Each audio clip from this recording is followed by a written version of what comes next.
नमस्कार, मी डॉक्टर मच्छिंद्र बांगर, महाराष्ट्रातील आणि देशातील हवामान परिस्थिती संदर्भात ताजा अंदाज देणारे. आपण या ठिकाणी बघतो की एक कमी दाबाचं क्षेत्र हलक्या स्वरूपामध्ये उत्तर बंगालच्या उपसागराच्या आजूबाजूने आहे. जवळपास ओरिसा, छत्तीसगडचा उत्तरी भाग आणि पूर्व मध्य प्रदेश या दरम्यान याचा प्रभाव आहे. देशाच्या अंतर्गत भागात हे सरकण्याची शक्यता असून देशभर अनेक राज्यांमध्ये पावसाचा प्रभाव यामुळे वाढणार आहे.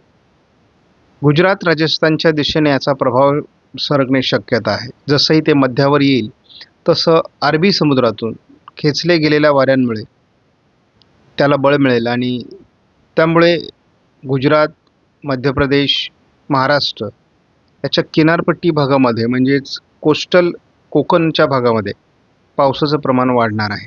आणि एकूणच आपण जर आता भारताच्या प्रतिमेवरील पावसाचं प्रमाण बघितलं तर ते वाढलेलं दिसतंय. आपण जर महाराष्ट्राची स्थिती बघितली तर 101% कोकणामध्ये, त्यानंतर 99% मध्य महाराष्ट्रामध्ये म्हणजे कोकण घाटमाथ्यावर, मराठवाड्यात 38%, 31% विदर्भ आणि एकूण 88% पावसाची नोंद आतापर्यंत झालेली आहे. आपण लक्ष केंद्रित करणार आहोत कारण हा अंदाज आपण रात्रीच्या व्हिडिओमध्ये दिलेला आहे, परंतु परिस्थिती गंभीर कुठे आहे आपण याच्यावर थोडं लक्ष केंद्रित करणार आहोत. नंदुरबारमध्ये आपल्याला 74%ची घट दिसते. त्या पाठोपाठ आपण 48% गडचिरोलीमध्ये बघतो आहोत.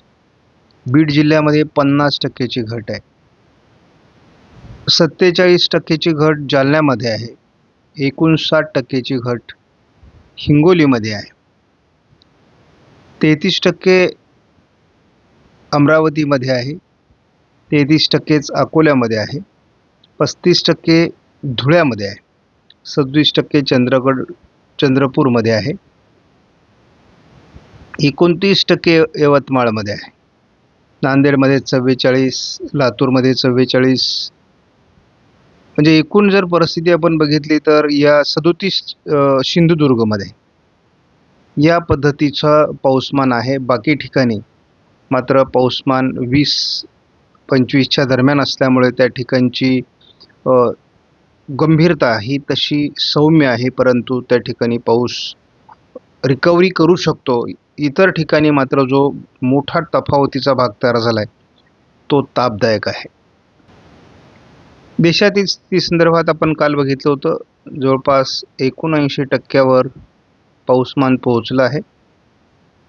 मात्र आपण बघितलं तर राजस्थान, गुजरात, मराठवाडा, विदर्भ, तेलंगणा, दक्षिण कर्नाटक, रायलसीमा, आंध्र प्रदेश, छत्तीसगड, बिहार, झारखंड, उत्तर प्रदेशचा पश्चिमी भाग आणि पूर्वेकडील सर्व राज्यांमध्ये, केरळमध्ये देखील पाऊस कमी आहे.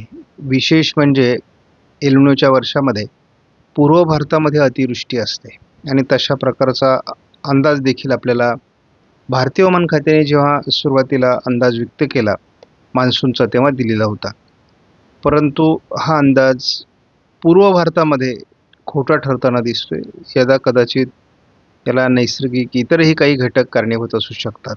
आपण दररोजच्या मध्ये पहिल्या 48 तासामध्ये किंवा 24 तासामध्ये जो पाऊस भारतामध्ये किंवा महाराष्ट्रामध्ये पडला आहे त्याची नोंद बघत असतो. आता आपल्याला या ठिकाणी दिसते की विदर्भामध्ये मुसळधार पाऊस बऱ्याच जिल्ह्यांमध्ये झालेला आहे.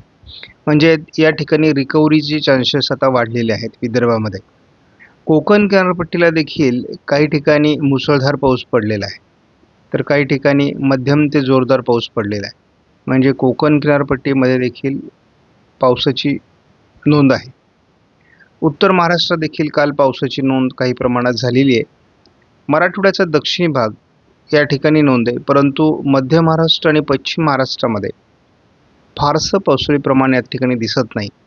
यदा कदाचित या ठिकाणची परिस्थिती उद्या सुधारलेली असेल, कारण रात्री आणि काल काही ठिकाणी हलका ते मध्यम स्वरूपाचा पाऊस बऱ्याच विभागात मध्य महाराष्ट्र, पश्चिम महाराष्ट्रात पडलेला आहे. एक बाब या ठिकाणी नोंदली पाहिजे की मराठवाडा, विदर्भ, उत्तर महाराष्ट्र, पश्चिम महाराष्ट्र हे विभाग तसे खूप कमी पावसाचे आहेत.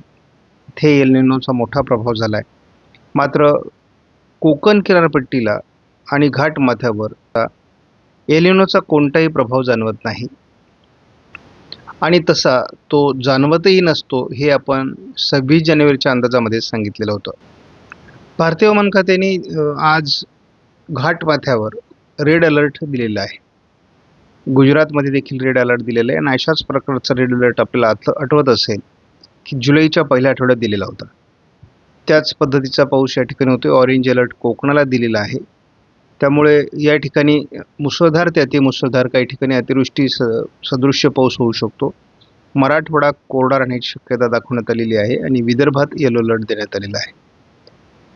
तसाच देशामध्ये पावसाचं प्रमाण वाढताना दाखवले.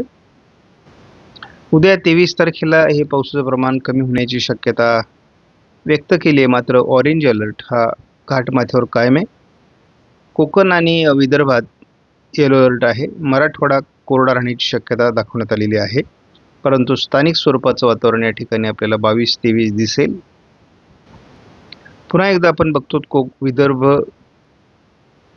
मध्य महाराष्ट्र, उत्तर महाराष्ट्र, कोकण येलो अलर्ट देण्यात आलेला आहे आणि मराठवाड्यात मात्र कोणताही अलर्ट नाही. मात्र स्थानिक वातावरणाची शक्यता कायम आहे. एकूणच येलोच्या वर्षामध्ये मराठवाड्यामध्ये अशी परिस्थिती निर्माण होते. हा एक निसर्गाचा नियम देखील आहे. 25 तारखेला देखील पावसाचं वातावरण हे केवळ घाटमाथ्यावर आणि कोकणात आहे. विदर्भ, मराठवाड्याचा पाऊस 25 तारखेला कमी होण्याचे संकेत देण्यात आले आहेत. भारतातील पावसाचा जोर हा 26 तारखेपासून कमी होण्याची शक्यता व्यक्त करण्यात आली आहे. महाराष्ट्रामध्ये देखील आपण बघतो की कालच्या अंदाजामध्ये आणि आजच्या अंदाजामध्ये GFS मॉडेलचा खूप फरक पडला. या ठिकाणी मोठं वातावरण आज दाखवण्यात आलं आहे.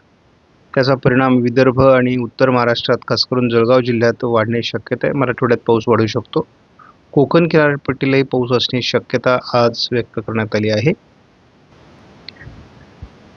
उद्या 23 तारखेला देखील कोकण किनारपट्टी आणि विदर्भ असं पावसाळी वातावरण वाढेल. इतरत्र हलक्या स्वरूपाचं पाऊस असण्याची शक्यता देखील आहे.